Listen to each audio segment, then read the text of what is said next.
Elizabeth awoke the next morning to the same thoughts and meditations which had at length closed her eye. She could not yet recover from the surprise of what had happened. It was impossible to think of anything else, and totally indisposed for employment, she resolved soon after breakfast to indulge herself in air and exercise. She was proceeding directly to her favorite walk, when the recollection of Mr. Darcy's sometimes coming there stopped her, and instead of entering the park, she turned up the lane which led her farther from the turnpike road. The park paling was still the boundary on one side, and she soon passed one of the gates into the ground. After walking 2 or 3 times along that part of the lane, she was tempted, by the pleasantness of the morning, to stop at the gates and look into the park. The 5 weeks which she had now passed in Kent had made a great difference in the country, and every day was adding to the verdure of the early trees. She was on the point of continuing her walk when she caught a glimpse of a gentleman within the sort of grove which edged the park. He was moving that way, and fearful of its being Mr. Darcy, she was directly retreating. But the person who advanced was now near enough to see her, and stepping forward with eagerness, pronounced her name. She had turned away, but on hearing herself called, though in a voice which proved it to be Mr. Darcy, she moved again towards the gate. He had by that time reached it also, and holding out a letter which she instinctively took, said, with a look of haughty composure, "I have been walking in the grove some time in the hope of meeting you. Will you do me the honor of reading that letter?" And then, with a slight bow, turned again into the plantation, and was soon out of sight. With no expectation of pleasure but with the strongest curiosity, Elizabeth opened the letter, and to her still increasing wonder, perceived an envelope containing 2 sheets of letter paper, written quite through, in a very close hand. The envelope itself was likewise full. Pursuing her way along the lane, she then began it. It was dated from Rosings at 8 o'clock in the morning, and was as follows: "Be not alarmed, madam, on receiving this letter, by the apprehension of its containing any repetition of those sentiments, or renewal of those offers, which were last night so disgusting to you.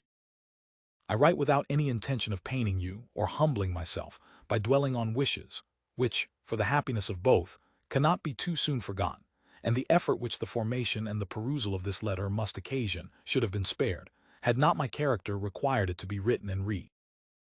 You must, therefore, pardon the freedom with which I demand your attention. Your feelings, I know, will bestow it unwillingly, but I demand it of your justice.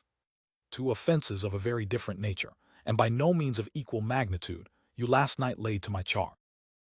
The first mentioned was, that, regardless of the sentiments of either, I had detached Mr. Bingley from your sister, and the other that I had, in defiance of various claims, in defiance of honor and humanity, ruined the immediate prosperity and blasted the prospects of Mr. Wickham.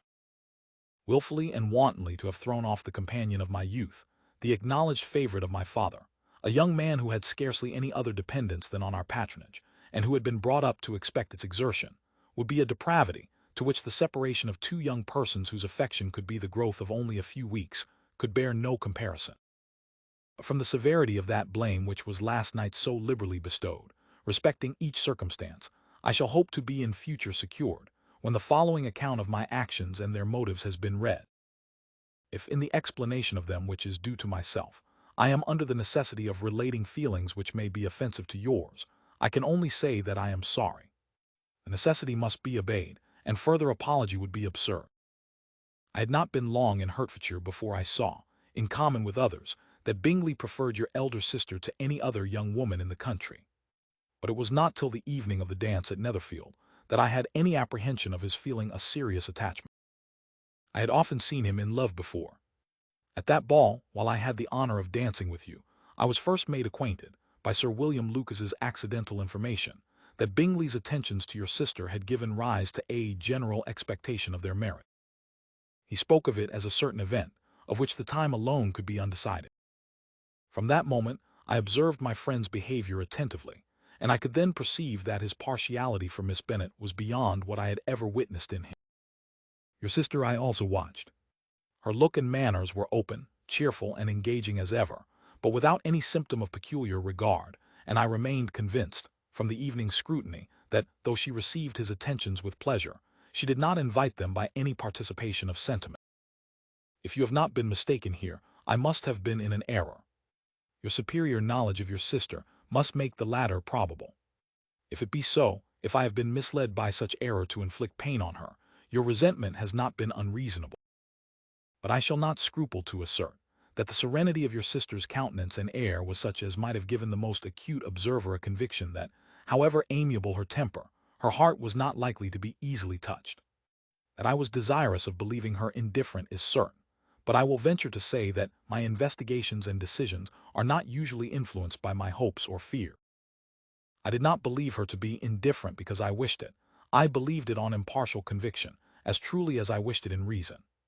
My objections to the marriage were not merely those which I last night acknowledged to have required the utmost force of passion to put aside in my own case. The want of connection could not be so great an evil to my friend as to me. But there were other causes of repugnance, causes which, though still existing, and existing to an equal degree in both instances, I had myself endeavored to forget, because they were not immediately before me. These causes must be stated, though briefly. The situation of your mother's family, though objectionable, was nothing in comparison of that total want of propriety so frequently, so almost uniformly betrayed by herself, by your 3 younger sisters, and occasionally even by your father. Pardon me, it pains me to offend you.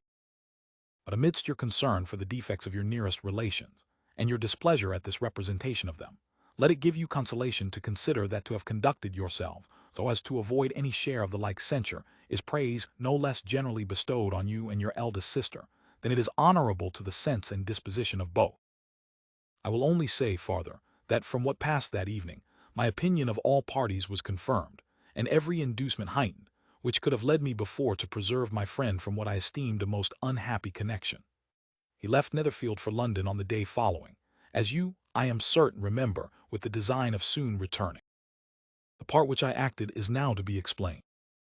His sister's uneasiness had been equally excited with my own. Our coincidence of feeling was soon discovered, and alike sensible that no time was to be lost in detaching their brother, we shortly resolved on joining him directly in London. We accordingly went, and there I readily engaged in the office of pointing out to my friend the certain evils of such a choice. I described and enforced them earnestly. But however this remonstrance might have staggered or delayed his determination, I do not suppose that it would ultimately have prevented the marriage, had it not been seconded by the assurance, which I hesitated not in giving, of your sister's indifference. He had before believed her to return his affection with sincere, if not with equal, regard. But Bingley has great natural modesty, with a stronger dependence on my judgment than on his own. To convince him, therefore, that he had deceived himself was no very difficult point. To persuade him against returning into Hertfordshire, when that conviction had been given, was scarcely the work of a moment. I cannot blame myself for having done thus much. There is but one part of my conduct, in the whole affair, on which I do not reflect with satisfaction. It is that I condescended to adopt the measures of art so far as to conceal from him your sister's being in town. I knew it myself, as it was known to Miss Bingley, but her brother is even yet ignorant of it. That they might have met without ill consequences, perhaps probable, but his regard did not appear to me enough extinguished for him to see her without some danger. Perhaps this concealment, this disguise, was beneath me. It is done, however, and it was done for the best. On this subject I have nothing more to say, no other apology to offer. If I have wounded your sister's feelings, it was unknowingly done, and though the motives which govern me may to you very naturally appear insufficient, I have not yet learnt to condemn them. With respect to that other, more weighty accusation, of having injured Mr. Wickham, I can only refute it by laying before you the whole of his connection with my family. Of what he has particularly accused me I am ignorant, but of the truth of what I shall relate I can summon more than one witness of undoubted veracity. Mr. Wickham is the son of a very respectable man, who had for many years the management of all the Pemberley estates, and whose good conduct in the discharge of his trust naturally inclined my father to be of service to him, and on George Wickham, who was his godson, his kindness was therefore liberally bestowed. My father supported him at school, and afterwards at Cambridge, most important assistance, as his own father, always poor from the extravagance of his wife, would have been unable to give him a gentleman's education. My father was not only fond of this young man's society, whose manners were always engaging, he had also the highest opinion of him, and hoping the church would be his profession, intended to provide for him in it. As for myself, it is many, many years since I first began to think of him in a very different manner. The vicious propensities, the want of principle, which he was careful to guard from the knowledge of his best friend, could not escape the observation of a young man of nearly the same age with himself, and who had opportunities of seeing him in unguarded moments, which Mr. Darcy could not have. Here again I shall give you pain, to what degree you only can tell. But whatever may be the sentiments which Mr. Wickham has created, a suspicion of their nature shall not prevent me from unfolding his real character. It adds even another motive. My excellent father died about 5 years ago, and his attachment to Mr. Wickham was to the last so steady, that in his will he particularly recommended it to me to promote his advancement in the best manner that his profession might allow, and if he took orders, desired that a valuable family living might be his as soon as it became vacant. There was also a legacy of £1,000. His own father did not long survive mine, and within half a year from these events, Mr. Wickham wrote to inform me that, having finally resolved against taking orders, he hoped I should not think it unreasonable for him to expect some more immediate pecuniary advantage, in lieu of the preferment, by which he could not be benefited. He had some intention, he added, of studying the law, and I must be aware that the interest of £1,000 would be a very insufficient support therein. I rather wished than believed him to be sincere, but at any rate was perfectly ready to accede to his proposal. I knew that Mr. Wickham ought not to be a clergyman.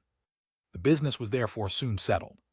He resigned all claim to assistance in the church, were it possible that he could ever be in a situation to receive it, and accepted in return £3,000. All connection between us seemed now dissolved. I thought too ill of him to invite him to Pemberley, or admit his society in town.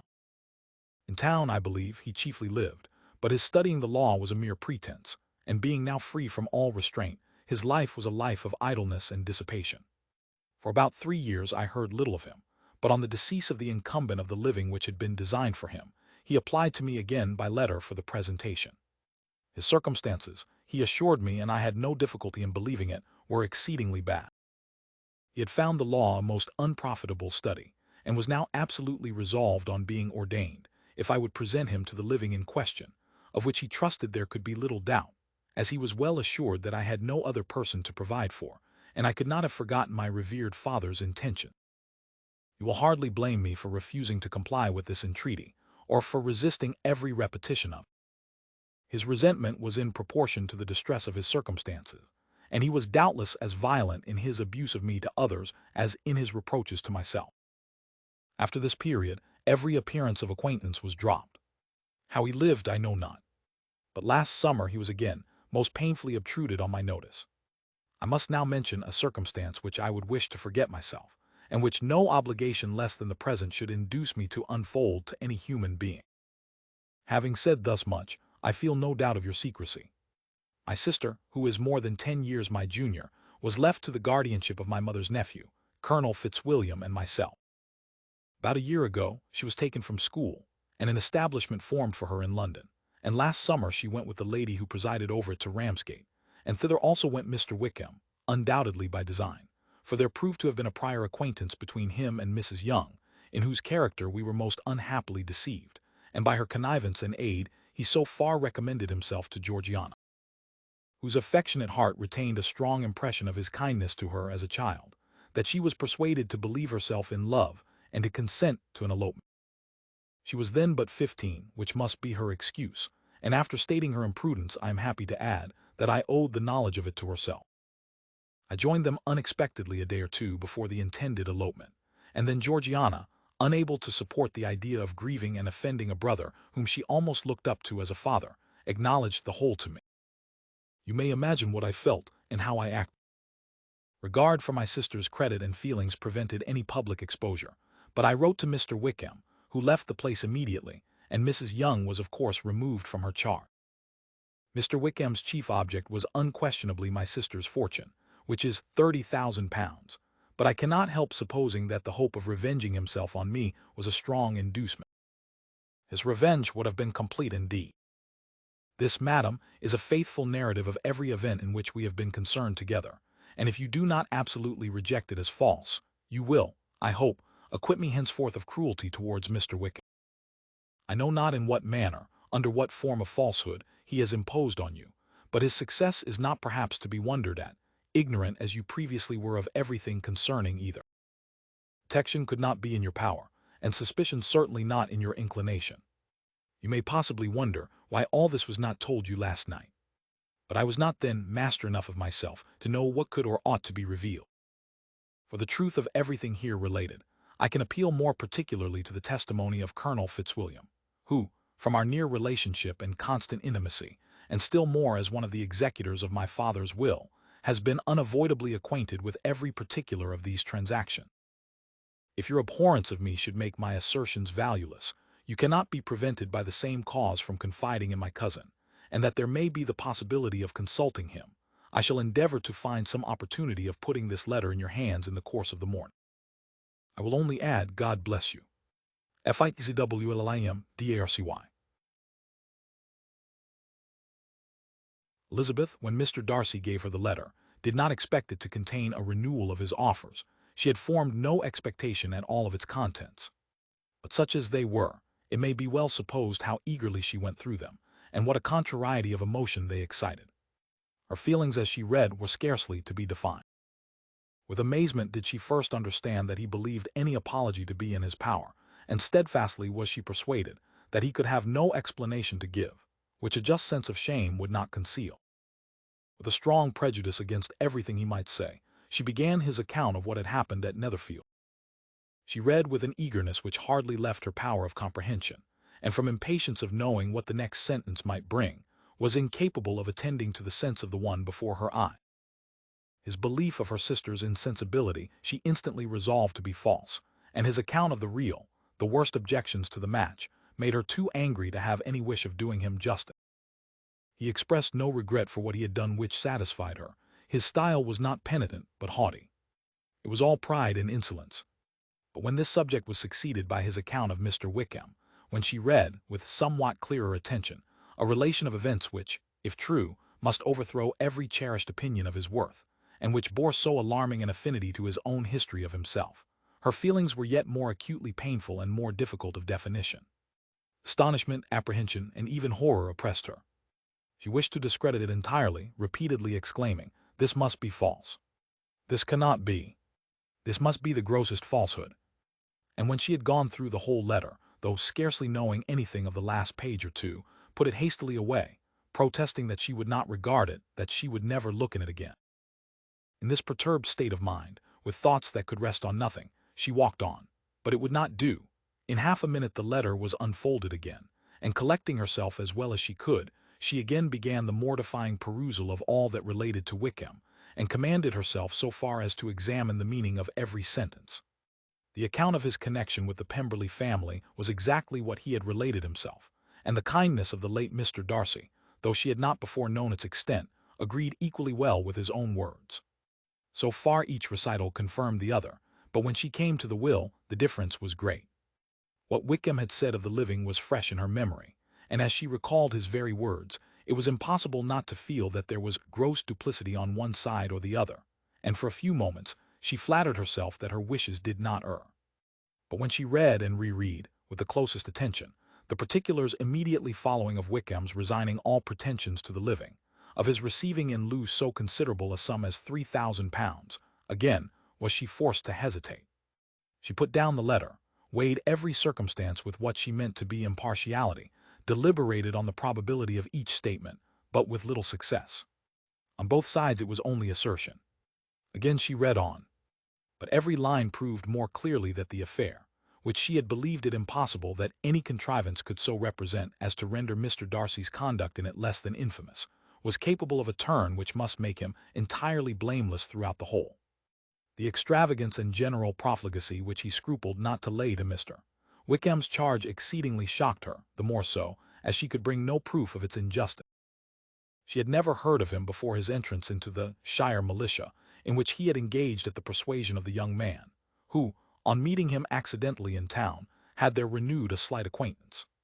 Of his former way of life, nothing had been known in Hertfordshire but what he told himself. As to his real character, had information been in her power, she had never felt a wish of inquiring.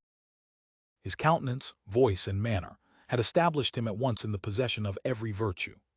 She tried to recollect some instance of goodness, some distinguished trait of integrity or benevolence that might rescue him from the attacks of Mr. Darcy, or at least, by the predominance of virtue, atone for those casual errors, under which she would endeavor to class what Mr. Darcy had described as the idleness and vice of many years continuing. But no such recollection befriended her. She could see him instantly before her, in every charm of air and address, but she could remember no more substantial good than the general approbation of the neighborhood, and the regard which his social powers had gained him in the mess. After pausing on this point a considerable while, she once more continued to read. But alas, the story which followed, of his designs on Miss Darcy, received some confirmation from what had passed between Colonel Fitzwilliam and herself only the morning before, and at last she was referred for the truth of every particular to Colonel Fitzwilliam himself, from whom she had previously received the information of his near concern in all his cousin's affairs, and whose character she had no reason to question. At one time she had almost resolved on applying to him, but the idea was checked by the awkwardness of the application, and at length wholly banished by the conviction that Mr. Darcy would never have hazarded such a proposal if he had not been well assured of his cousin's corroboration. She perfectly remembered everything that had passed in conversation between Wickham and herself in their first evening at Mr. Phillip's. Many of his expressions were still fresh in her memory. She was now struck with the impropriety of such communications to a stranger, and wondered it had escaped her before. She saw the indelicacy of putting himself forward as he had done, and the inconsistency of his professions with his conduct. She remembered that he had boasted of having no fear of seeing Mr. Darcy, that Mr. Darcy might leave the country, but that he should stand his ground, yet he had avoided the Netherfield ball the very next week. She remembered also that, till the Netherfield family had quitted the country, he had told his story to no one but herself, but that after their removal it had been everywhere discussed, that he had then no reserves, no scruples in sinking Mr. Darcy's character, though he had assured her that respect for the father would always prevent his exposing the son. How differently did everything now appear in which he was concerned. His attentions to Miss King were now the consequence of views solely and hatefully mercenary, and the mediocrity of her fortune proved no longer the moderation of his wishes, but his eagerness to grasp at anything. His behavior to herself could now have had no tolerable motive. He had either been deceived with regard to her fortune, or had been gratifying his vanity by encouraging the preference which she believed she had most incautiously shown. Every lingering struggle in his favor grew fainter and fainter, and in further justification of Mr. Darcy, she could not but allow that Mr. Bingley, when questioned by Jane, had long ago asserted his blamelessness in the affair, that, proud and repulsive as were his manners, she had never, in the whole course of their acquaintance, an acquaintance which had latterly brought them much together, and given her a sort of intimacy with his ways, seen anything that betrayed him to be unprincipled or unjust, anything that spoke him of irreligious or immoral habits, that among his own connections he was esteemed and valued, that even Wickham had allowed him merit as a brother, and that she had often heard him speak so affectionately of his sister as to prove him capable of some amiable feeling, that had his actions been what Wickham represented them, so gross a violation of everything could hardly have been concealed from the world. That friendship between a person capable of it, and such an amiable man as Mr. Bingley, was incomprehensible. She grew absolutely ashamed of herself. Of neither Darcy nor Wickham could she think, without feeling that she had been blind, partial, prejudiced, absurd. "How despicably have I acted!" she cried. "I who have prided myself on my discernment. I who have valued myself on my abilities. Who have often disdained the generous candor of my sister, and gratified my vanity in useless or blameless distrust. How humiliating is this discovery! Yet how just a humiliation! Had I been in love, I could not have been more wretchedly blind. But vanity, not love, has been my folly. Pleased with the preference of one, and offended by the neglect of the other, on the very beginning of our acquaintance, I have courted prepossession and ignorance, and driven reason away where either were concerned. Till this moment I never knew myself. From herself to Jane, from Jane to Bingley, her thoughts were in a line which soon brought to her recollection that Mr. Darcy's explanation there had appeared very insufficient, and she read it again. Widely different was the effect of a second perusal. How could she deny that credit to his assertions, in one instance, which she had been obliged to give in the other? He declared himself to have been totally unsuspicious of her sister's attachment, and she could not help remembering what Charlotte's opinion had always been. Neither could she deny the justice of his description of Jane. She felt that Jane's feelings, though fervent, were little displayed, and that there was a constant complacency in her air and manner, not often united with great sensibility. When she came to that part of the letter in which her family were mentioned, in tones of such mortifying, yet merited reproach, her sense of shame was severe. The justice of the charge struck her too forcibly for denial, and the circumstances to which he particularly alluded, as having passed at the Netherfield ball, and as confirming all his first disapprobation, could not have made a stronger impression on his mind than on her.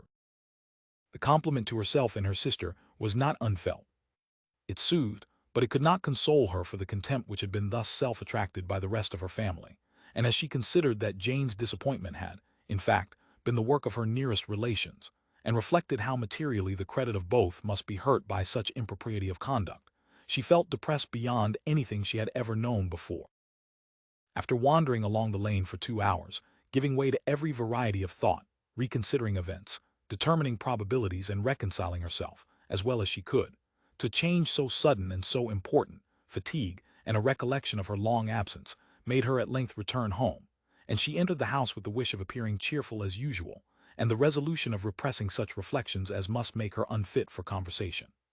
She was immediately told that the two gentlemen from Rosings had each called during her absence, Mr. Darcy only for a few minutes to take leave, but that Colonel Fitzwilliam had been sitting with them at least an hour, hoping for her return and almost resolving to walk after her till she could be found. Elizabeth could but just affect concern in missing him. She really rejoiced at it. Colonel Fitzwilliam was no longer an object. She could think only of her letter.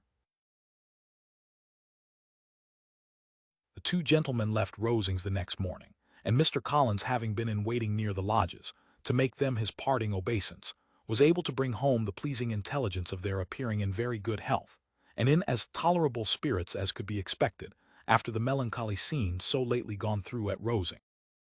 To Rosings he then hastened to console Lady Catherine and her daughter, and on his return brought back, with great satisfaction, a message from her ladyship, importing that she felt herself so dull as to make her very desirous of having them all to dine with her. Elizabeth could not see Lady Catherine without recollecting that, had she chosen it, she might by this time have been presented to her as her future niece, nor could she think, without a smile, of what her ladyship's indignation would have been. What would she have said? How would she have behaved? Were the questions with which she amused herself. Their first subject was the diminution of the Rosings party. "I assure you I feel it exceedingly," said Lady Catherine. "I believe nobody feels the loss of friends so much as I do. But I am particularly attached to these young men, and know them to be so much attached to me. They were excessively sorry to go. But so they always are." The dear Colonel rallied his spirits tolerably till just at last, but Darcy seemed to feel it most acutely more, I think, than last year. His attachment to Rosings certainly increases. Mr. Collins had a compliment and an allusion to throw in here, which were kindly smiled on by the mother and daughter. Lady Catherine observed after dinner that Miss Bennet seemed out of spirits, and immediately accounting for it herself, by supposing that she did not like to go home again so soon, she added, "But if that is the case, you must write to your mother to beg that you may stay a little longer. Mrs. Collins will be very glad of your company, I am sure." "I am much obliged to your ladyship for your kind invitation," replied Elizabeth, "but it is not in my power to accept. I must be in town next Saturday." "Why, at that rate, you will have been here only 6 weeks. I expected you to stay 2 months. I told Mrs. Collins so before you came. There can be no occasion for your going so soon. Mrs. Bennet could certainly spare you for another fortnight. But my father cannot. He wrote last week to hurry my return." "Oh, your father, of course, may spare you, if your mother can't. Daughters are never of so much consequence to a father. And if you will stay another month complete, it will be in my power to take one of you as far as London, for I am going there early in June for a week, and as Dawson does not object to the barouche box, there will be very good room for one of you, and indeed, if the weather should happen to be cool, I should not object to taking you both, as you are neither of you large. You are all kindness, madam, but I believe we must abide by our original plan." Lady Catherine seemed resigned. "Mrs. Collins, you must send a servant with them. You know I always speak my mind, and I cannot bear the idea of 2 young women traveling post by themselves. It is highly improper. You must contrive to send somebody. I have the greatest dislike in the world to that sort of thing. Young women should always be properly guarded and attended, according to their situation in life.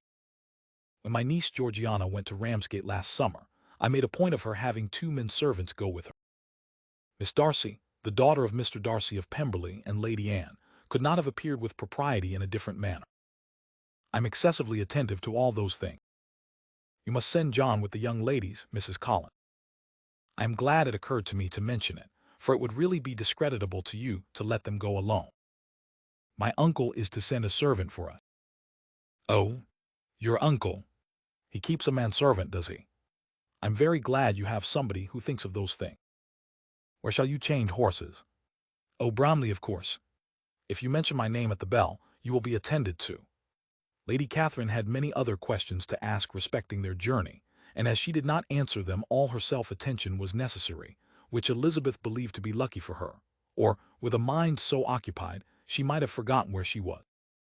Reflection must be reserved for solitary hours. Whenever she was alone, she gave way to it as the greatest relief, and not a day went by without a solitary walk, in which she might indulge in all the delight of unpleasant recollection. Mr. Darcy's letter she was in a fair way of soon knowing by heart. She studied every sentence, and her feelings towards its writer were at times widely different. When she remembered the style of his address, she was still full of indignation, but when she considered how unjustly she had condemned and upbraided him, her anger was turned against herself, and his disappointed feelings became the object of compassion. His attachment excited gratitude, his general character respect, but she could not approve him, nor could she for a moment repent her refusal or feel the slightest inclination ever to see him again.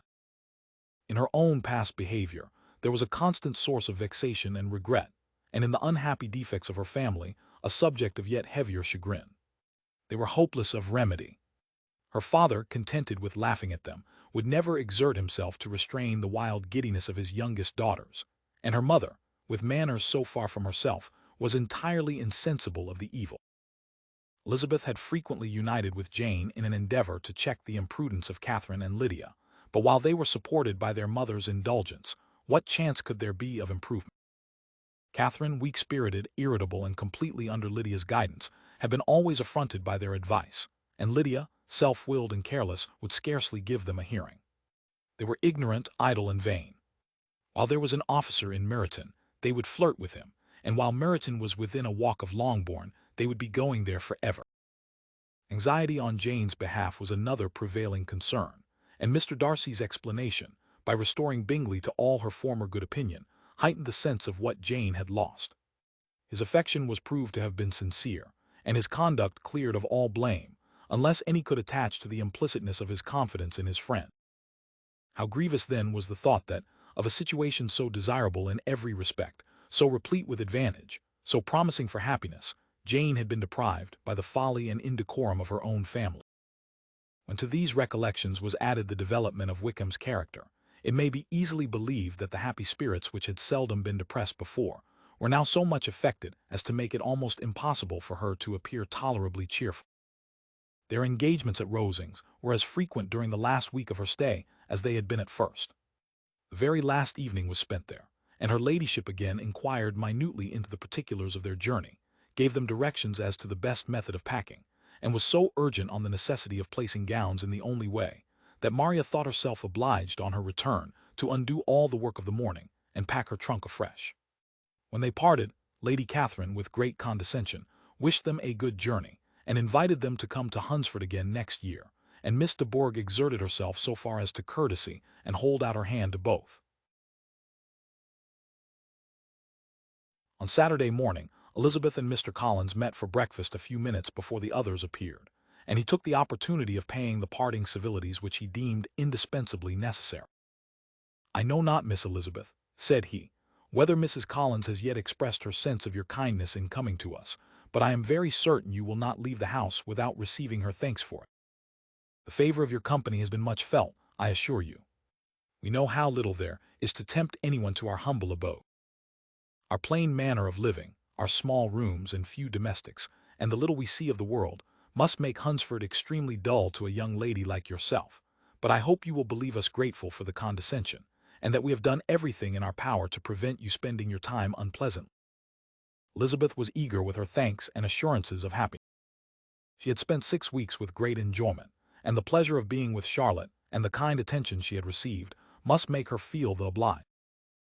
Mr. Collins was gratified, and with a more smiling solemnity replied, "It gives me the greatest pleasure to hear that you have passed your time not disagreeably. We have certainly done our best, and most fortunately having it in our power to introduce you to very superior society, and from our connection with Rosings, the frequent means of varying the humble home scene, I think we may flatter ourselves that your Hunsford visit cannot have been entirely irksome. Our situation with regard to Lady Catherine's family is, indeed, the sort of extraordinary advantage and blessing which few can boast. You see on what a footing we are. You see how continually we are engaged there. In truth, I must acknowledge that, with all the disadvantages of this humble parsonage, I should not think anyone abiding in it an object of compassion, while they are sharers of our intimacy at Rosing. Words were insufficient for the elevation of his feelings, and he was obliged to walk about the room, while Elizabeth tried to unite civility and truth in a few short sentences. You may, in fact, carry a very favorable report of us into Hertfordshire, my dear cousin. I flatter myself, at least, that you will be able to do so. Lady Catherine's great attentions to Mrs. Collins you have been a daily witness of, and altogether I trust it does not appear that your friend has drawn an unfortunate, but on this point it will be as well to be silent. Only let me assure you, my dear Miss Elizabeth, that I can from my heart most cordially wish you equal felicity in marriage. My dear Charlotte and I have but one mind and one way of thinking.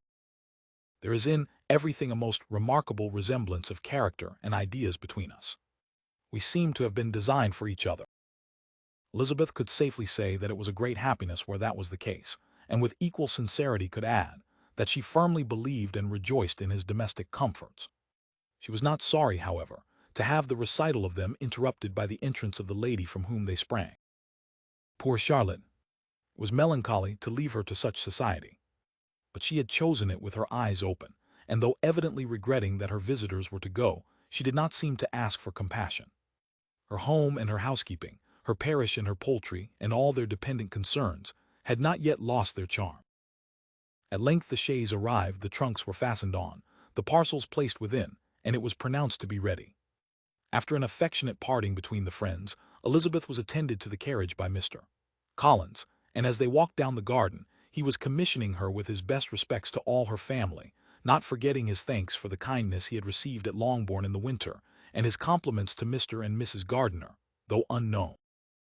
He then handed her in, Maria followed, and the door was on the point of being closed, when he suddenly reminded them, with some consternation, that they had hitherto forgotten to leave any message for the ladies of Rosing.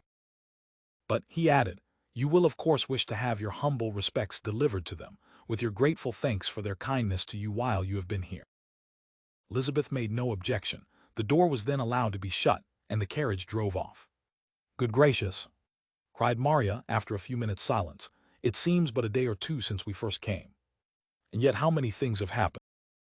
A great many indeed, said her companion with a sigh.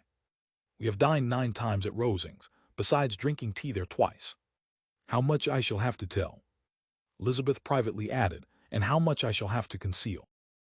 Their journey was performed without much conversation, or any alarm, and within 4 hours of their leaving Hunsford they reached Mr. Gardiner's house, where they were to remain a few days.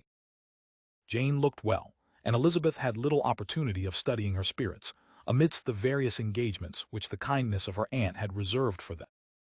But Jane was to go home with her, and at Longbourn there would be leisure enough for observation.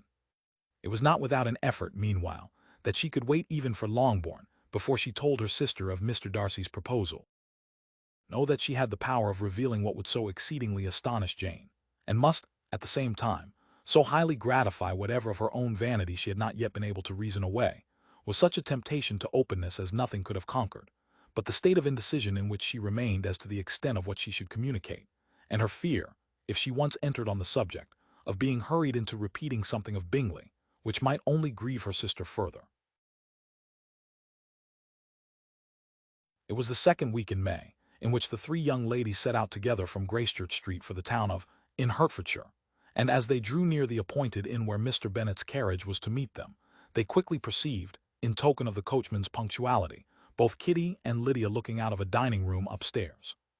These 2 girls had been above an hour in the place, happily employed in visiting an opposite milliner, watching the sentinel on guard, and dressing a salad and cucumber. After welcoming their sisters, they triumphantly displayed a table set out with such cold meat as an inn larder usually affords, exclaiming, "Is not this nice? Is not this an agreeable surprise? And we mean to treat you all," added Lydia, but you must lend us the money, for we have just spent hours at the shop out there." Then showing her purchases, "Look here, I have bought this bonnet. I do not think it is very pretty, but I thought I might as well buy it as not. I shall pull it to pieces as soon as I get home, and see if I can make it up any better." And when her sisters abused it as ugly, she added with perfect unconcern, "Oh, but there were 2 or 3 much uglier in the shop, and when I have bought some prettier colored satin to trim it with fresh, I think it will be very tolerable. Besides, it will not much signify what one wears this summer, after the Shire have left Meriden, and they are going in a fortnight." "Are they indeed?" cried Elizabeth with the greatest satisfaction. "They are going to be encamped near Brighton, and I do so want Papa to take us all there for the summer. It would be such a delicious scheme, and I dare say would hardly cost anything at all. Mamma would like to go, too, of all things. Only think what a miserable summer else we shall have." "Yes," thought Elizabeth, "that would be a delightful scheme indeed, and completely do for us at once. Good heaven! Brighton and a whole campful of soldiers to us, who have been overset already by one poor regiment of militia, and the monthly balls of Meryton." "Now I have got some news for you," said Lydia, as they sat down to table. "What do you think? It is excellent news, capital news, and about a certain person that we all like." Jane and Elizabeth looked at each other, and the waiter was told that he need not stay. Lydia laughed and said, "Aye, that is just like your formality and discretion. You thought the waiter must not hear, as if he cared. I dare say he often hears worse things said than I am going to say. But he is an ugly fellow. I am glad he is gone. I never saw such a long chin in my life. Well, but now for my news. It is about dear Wickham, too good for the waiter, is not it? There is no danger of Wickham's marrying Mary King, there's for you. She has gone down to her uncle at Liverpool, gone to stay. Wickham is safe. And Mary King is safe," added Elizabeth, "safe from a connection imprudent as to fortune. She's a great fool for going away if she liked him. But I hope there is no strong attachment on either side," said Jane. "I am sure there is not on his. I will answer for it, he never cared 3 straws about her. Who could about such a nasty little freckled thing?" Elizabeth was shocked to think that, however incapable of such coarseness of expression herself, the coarseness of the sentiment was little other than her own breast had formerly harbored and fancied liberal. As soon as all had ate and the elder ones paid, the carriage was ordered, and after some contrivance the whole party, with all their boxes, workbags, and parcels, and the unwelcome addition of Kitty's and Lydia's purchases, were seated in it. "How nicely we are crammed in!" cried Lydia. "I am glad I brought my bonnet, if it is only for the fun of having another bandbox. Well, now let us be quite comfortable and snug, and talk and laugh all the way home. And in the first place, let us hear what has happened to you all since you went away. Have you seen any pleasant men? Have you had any flirting? I was in great hopes that one of you would have got a husband before you came back. Jane will be quite an old maid soon, I declare. She is almost 23. Lord, how ashamed I should be of not being married before 23. My Aunt Phillips wants you so to get husbands you can't think. She says Lizzie had better have taken Mr. Collins, but I do not think there would have been any fun in it. Lord, how I should like to be married before any of you. And then I would chaperone you about to all the balls. Dear me, we had such a good piece of fun the other day at Colonel Forster. Kitty and me were to spend the day there, and Mrs. Forster promised to have a little dance in the evening. By the by, Mrs. Forster and me are such friends. And so she asked the 2 Harringtons to come, but Harriet was ill, and so Pen was forced to come by herself. And then, what do you think we did? We dressed up Chamberlain in woman's clothes on purpose to pass for a lady. Only think what fun. Not a soul knew of it but Colonel and Mrs. Forster, and Kitty and me, except my aunt, for we were forced to borrow one of her gowns, and you cannot imagine how well he looked. When Denny and Wickham and Pratt and 2 or 3 more of the men came in, they did not know him in the least. Lord, how I laughed! And so did Mrs. Forster. I thought I should have died. And that made the men suspect something, and then they soon found out what was the matter. With such kind of histories of their parties and good jokes did Lydia, assisted by Kitty's hints and additions, endeavor to amuse her companions all the way to Longbourn. Elizabeth listened as little as she could, but there was no escaping the frequent mention of Wickham's name. Their reception at home was most kind. Mrs. Bennet rejoiced to see Jane in undiminished beauty, and more than once during dinner did Mr. Bennet say voluntarily to Elizabeth, "I am glad you are come back, Lizzie." party in the dining room was large, for almost all the Lucases came to meet Maria and hear the news, and various were the subjects which occupied them. Lady Lucas was inquiring of Maria, across the table, after the welfare and poultry of her eldest daughter, Mrs. Bennet was doubly engaged, on one hand collecting an account of the present fashions from Jane, who sat some way below her, and on the other, retailing them all to the younger Miss Lucases, and Lydia, in a voice rather louder than any other person's, was enumerating the various pleasures of the morning to anybody who would hear her. "Oh, Mary," said she, "I wish you had gone with us, for we had such fun. As we went along, Kitty and me drew up all the blinds and pretended there was nobody in the coach, and I should have gone so all the way, if Kitty had not been sick, and when we got to the George, I do think we behaved very handsomely, for we treated the other three with the nicest cold luncheon in the world, and if you would have gone, we would have treated you too. And then when we came away, it was such fun. I thought we never should have got into the coach. I was ready to die of laughter. And then we were so merry all the way home. We talked and laughed so loud that anybody might have heard us 10 miles off." To this Mary very gravely replied, "Far be it from me, my dear sister, to depreciate such pleasure. They would doubtless be congenial with the generality of female minds. But I confess they would have no charms for me. I should infinitely prefer a book." But of this answer Lydia heard not a word. She seldom listened to anybody for more than half a minute, and never attended to Mary at all. In the afternoon Lydia was urgent with the rest of the girls to walk to Meryton, and see how everybody went on, but Elizabeth steadily opposed the scheme. It should not be said that the Miss Bennets could not be at home half a day before they were in pursuit of the officer. There was another reason, too, for her opposition. She dreaded seeing Wickham again, and was resolved to avoid it as long as possible. The comfort to her of the regiment's approaching removal was indeed beyond expression. In a fortnight they were to go, and once gone, she hoped there could be nothing more to plague her on his account. She had not been many hours at home before she found that the Brighton scheme, of which Lydia had given them a hint at the inn, was under frequent discussion between her parents. Elizabeth saw directly that her father had not the smallest intention of yielding, but his answers were at the same time so vague and equivocal that her mother, though often disheartened, had never yet despaired of succeeding at last.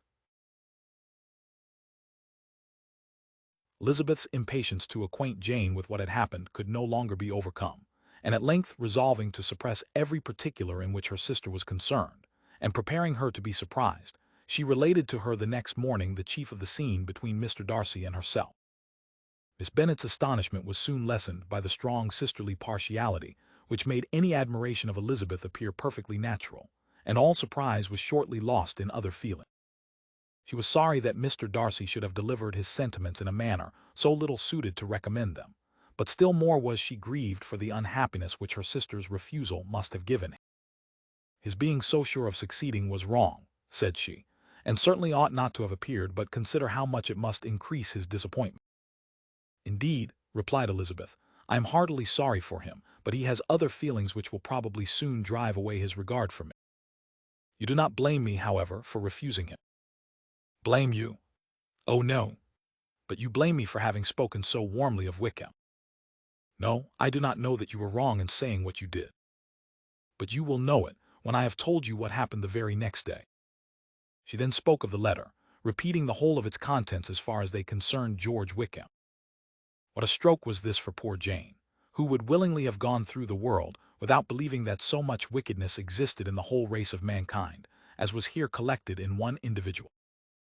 Nor was Darcy's vindication, though grateful to her feelings, capable of consoling her for such discovery. Most earnestly did she labor to prove the probability of error, and seek to clear one, without involving the other. "This will not do," said Elizabeth. "You never will be able to make both of them good for anything.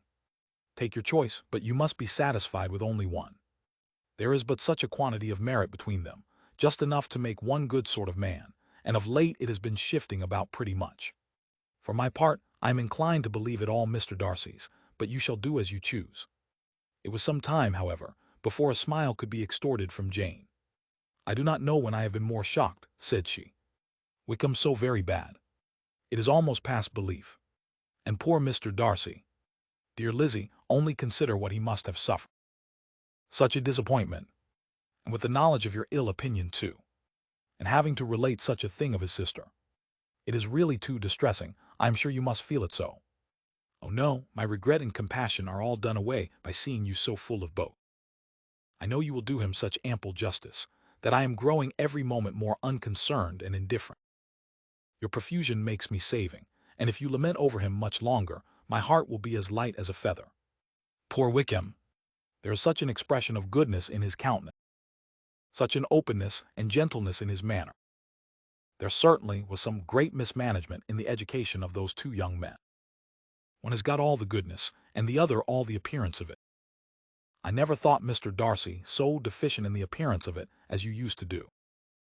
And yet I meant to be uncommonly clever in taking so decided a dislike to him, without any reason. It is such a spur to one's genius, such an opening for wit, to have a dislike of that kind. One may be continually abusive without saying anything just, but one cannot be always laughing at a man without now and then stumbling on something witty. Lizzie, when you first read that letter, I am sure you could not treat the matter as you do now. Indeed, I could not. I was uncomfortable enough. I was very uncomfortable, I may say unhappy. And with no one to speak to of what I felt, no Jane to comfort me, and say that I had not been so very weak and vain and nonsensical as I knew I had. Oh, how I wanted you! How unfortunate that you should have used such very strong expressions in speaking of Wickham to Mr. Darcy, for now they do appear wholly undeserved. Certainly, but the misfortune of speaking with bitterness is a most natural consequence of the prejudices I had been encouraging. There is one point on which I want your advice. I want to be told whether I ought or ought not to make our acquaintance in general understand Wickham's character. Miss Bennet paused a little, and then replied, "Surely there can be no occasion for exposing him so dreadfully. What is your own opinion?" "That it ought not to be attempted. Mr. Darcy has not authorized me to make his communication public. On the contrary, every particular relative to his sister was meant to be kept as much as possible to myself, and if I endeavor to undeceive people as to the rest of his conduct, who will believe me?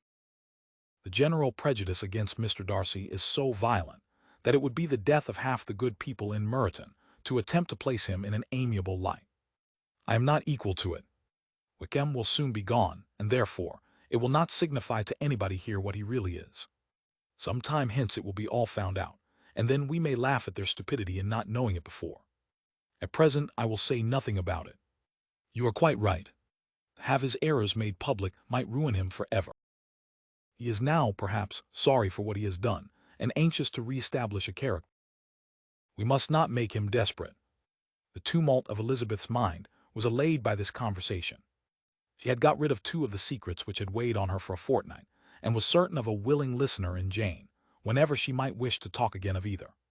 But there was still something lurking behind, of which prudence forbade the disclosure. She dared not relate the other half of Mr. Darcy's letter, nor explain to her sister how sincerely she had been valued by his friend. Here was knowledge in which no one could partake, and she was sensible that nothing less than a perfect understanding between the parties could justify her in throwing off this last encumbrance of mystery. "And then," said she, "if that very improbable event should ever take place, I shall merely be able to tell what Bingley may tell in a much more agreeable manner himself. The liberty of communication cannot be mine till it has lost all its value." She was now, on being settled at home, at leisure to observe the real state of her sister's spirit.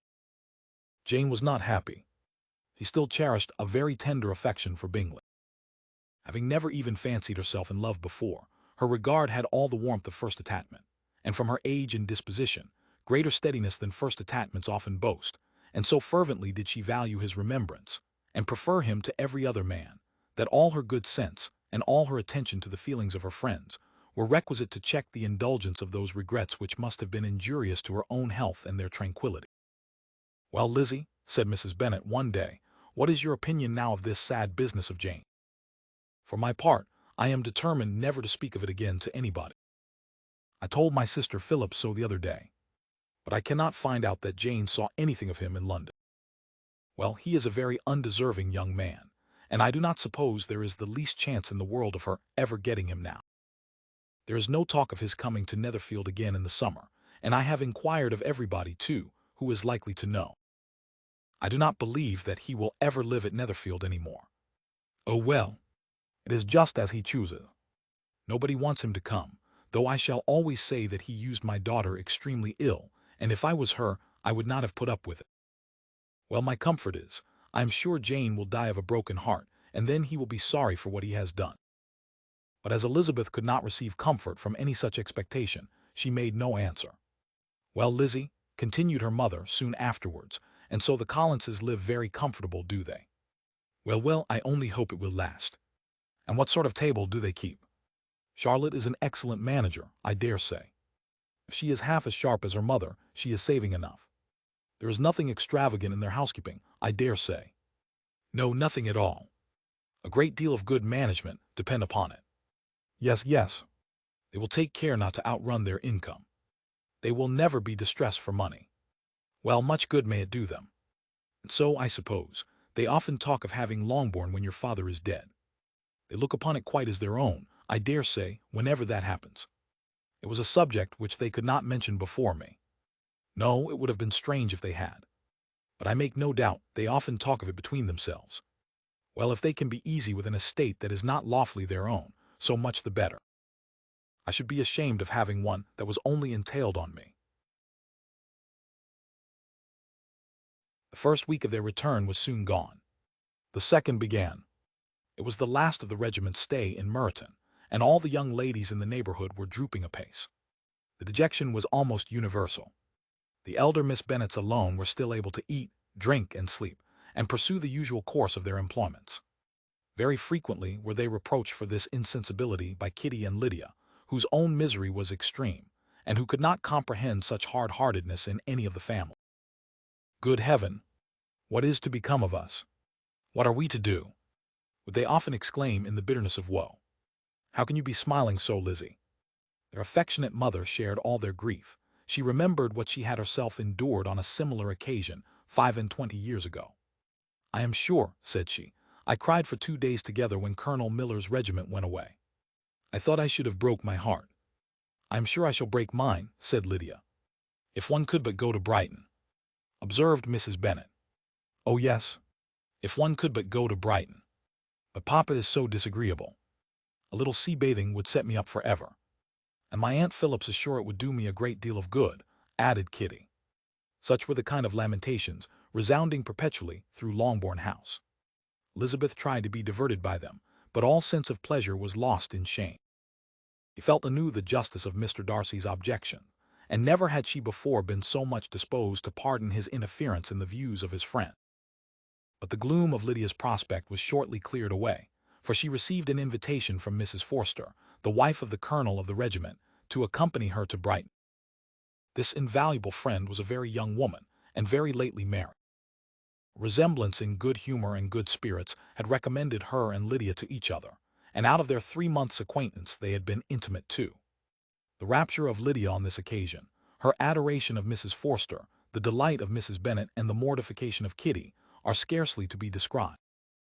Wholly inattentive to her sister's feelings, Lydia flew about the house in restless ecstasy, calling for everyone's congratulations, and laughing and talking with more violence than ever, whilst the luckless Kitty continued in the parlor repining at her fate in terms as unreasonable as her accent was peevish. I cannot see why Mrs. Forster should not ask me as well as Lydia, said she, though I am not her particular friend.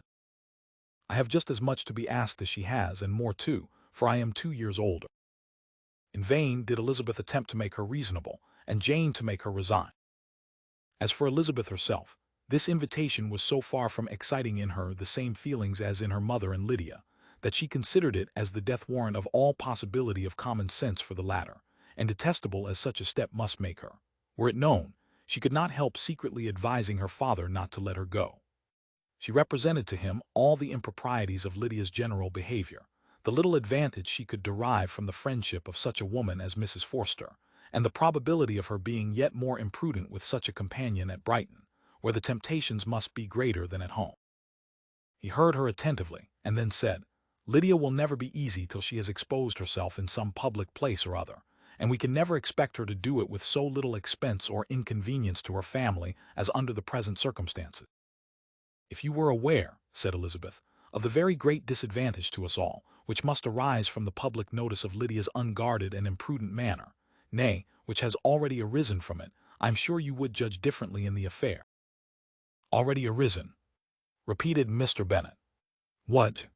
Has she frightened away some of your lovers? Poor little Lizzie. But do not be cast down.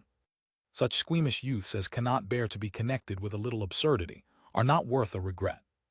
Come, let me see the list of the pitiful fellows who have been kept aloof by Lydia's folly. Indeed, you are mistaken. I have no such injuries to resent. It is not of peculiar, but of general evils which I am now complaining. Our importance, our respectability in the world, must be affected by the wild volatility, the assurance and disdain of all restraint which mark Lydia's character. Excuse me, for I must speak plainly. If you, my dear father, will not take the trouble of checking her exuberant spirits, and of teaching her that her present pursuits are not to be the business of her life, she will soon be beyond the reach of amendment. Her character will be fixed, and she will, at 16, be the most determined flirt that ever made herself and her family ridiculous. A flirt, too, in the worst and meanest degree of flirtation, without any attraction beyond youth and a tolerable person, and from the ignorance and emptiness of her mind, wholly unable to ward off any portion of that universal contempt which her rage for admiration will excite. And this danger, Kitty, is also comprehended. She will follow wherever Lydia leads. Vain, ignorant, idle, and absolutely uncontrolled. Oh, my dear father, can you suppose it possible that they will not be censured and despised wherever they are known, and that their sisters will not be often involved in the disgrace? Mr. Bennet saw that her whole heart was in the subject, and affectionately taking her hand, said in reply, "Do not make yourself uneasy, my love. Wherever you and Jane are known, you must be respected and valued, and you will not appear to less advantage for having a couple of, or I may say, 3 very silly sisters. We shall have no peace at Longbourn if Lydia does not go to Brighton. Let her go, then. Colonel Forster is a sensible man, and will keep her out of any real mischief, and she is luckily too poor to be an object of prey to anybody. At Brighton she will be of less importance even as a common flirt than she has been here. The officers will find women better worth their notice. Let us hope, therefore, that her being there may teach her her own insignificance. At any rate, she cannot grow many degrees worse, without authorizing us to lock her up for the rest of her life." With this answer, Elizabeth was forced to be content, but her own opinion continued the same, and she left him disappointed and sorry. It was not in her nature, however, to increase her vexations by dwelling on them. She was confident of having performed her duty, and to fret over unavoidable evils or augment them by anxiety was no part of her disposition. Had Lydia and her mother known the substance of her conference with her father, their indignation would hardly have found expression in their united volubility. In Lydia's imagination, a visit to Brighton comprised every possibility of earthly happiness. She saw, with the creative eye of fancy, the streets of that gay bathing-place covered with officers. She saw herself the object of attention to tens, and to scores of them at present unknown. She saw all the glories of the camp. Its tents stretched forth in beauteous uniformity of lines, crowded with the young and the gay, and dazzling with scarlet, and to complete the view, she saw herself seated beneath a tent, tenderly flirting with at least 6 officers at once. Had she known that her sister sought to tear her from such prospects and such realities as these, what would have been her sensation? They could have been understood only by her mother, who might have felt nearly the same. Lydia's going to Brighton was all that consoled her for the melancholy conviction of her husband's never intending to go there himself. But they were entirely ignorant of what had passed, and their raptures continued, with little intermission, to the very day of Lydia's leaving home. Elizabeth was now to see Mr. Wickham for the last time. Having been frequently in company with him since her return, agitation was pretty well over, the agitations of former partiality entirely so. She had even learnt to detect, in the very gentleness which had first delighted her, an affectation and a sameness to disgust and weary. In his present behavior to herself, moreover, she had a fresh source of displeasure, for the inclination he soon testified of renewing those attentions which had marked the early part of their acquaintance could only serve, after what had since passed, to provoke her.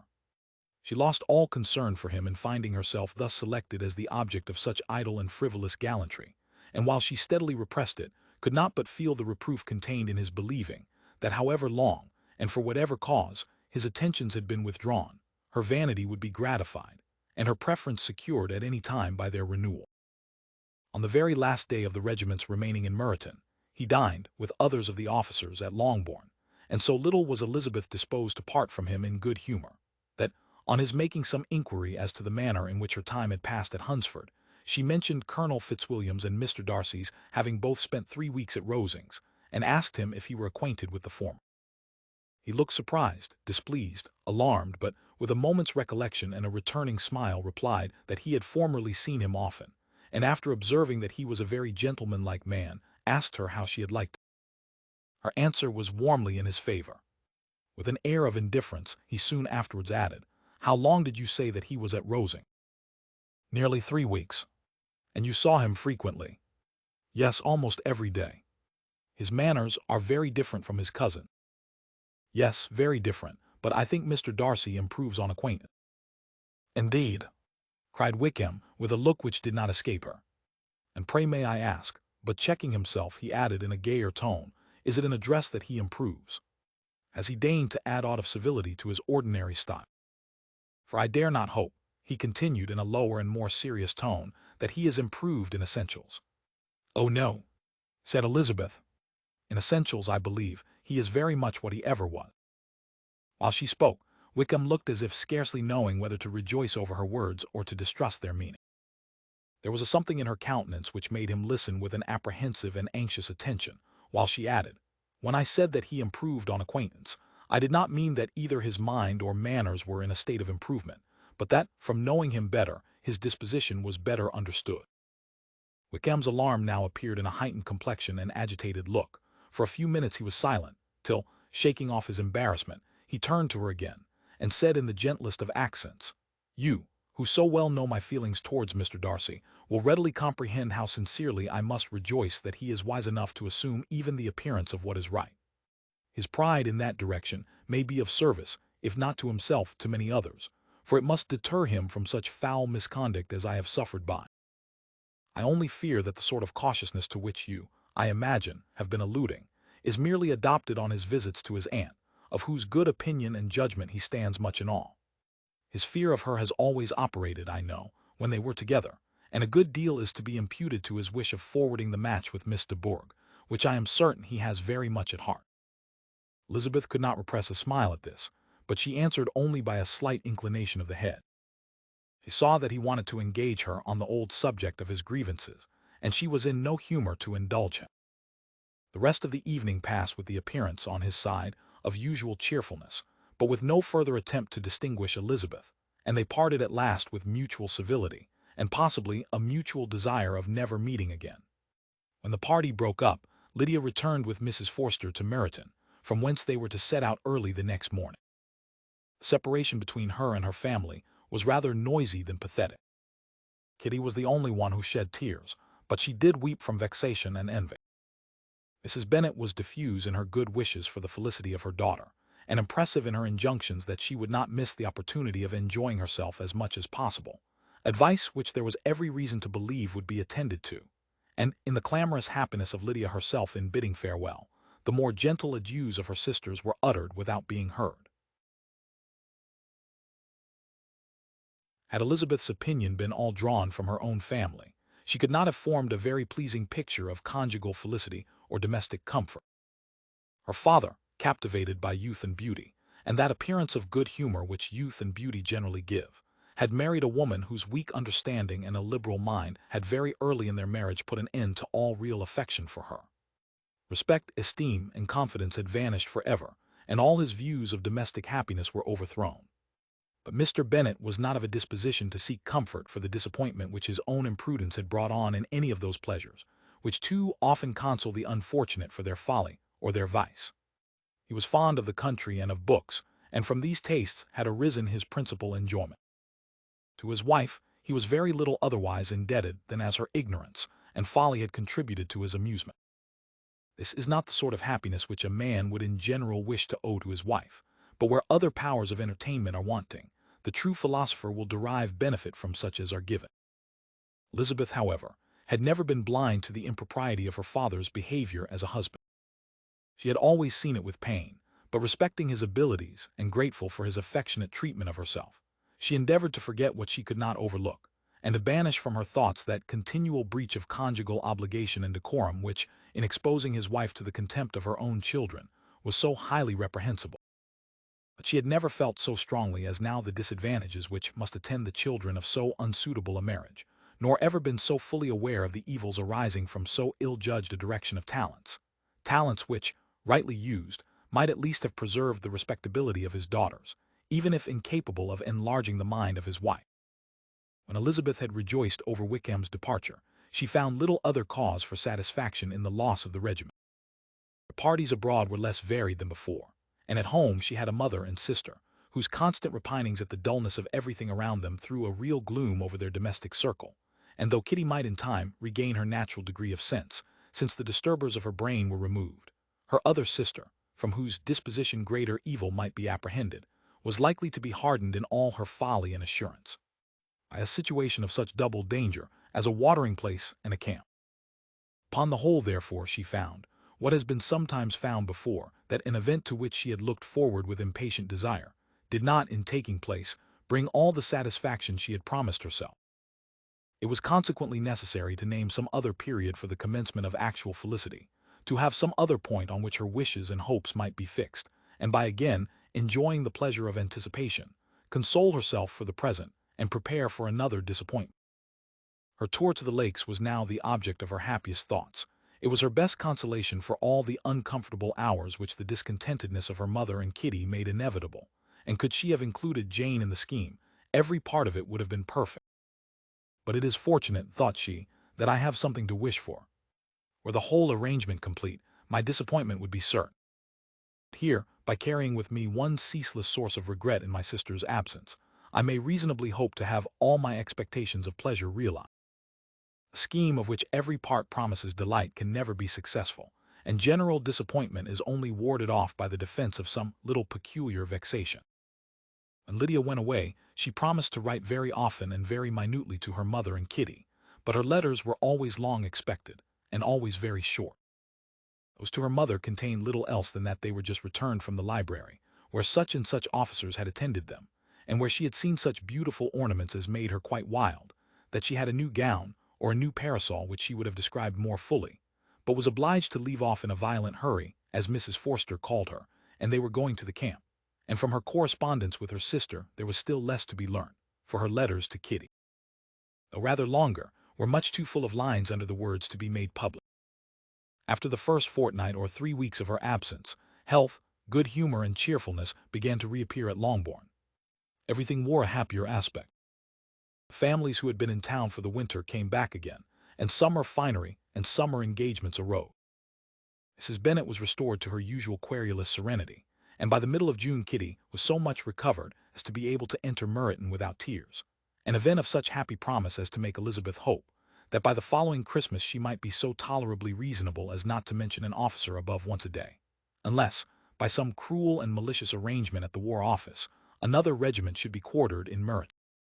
The time fixed for the beginning of their northern tour was now fast approaching, and a fortnight only was wanting of it, when a letter arrived from Mrs. Gardiner, which at once delayed its commencement and curtailed its extent.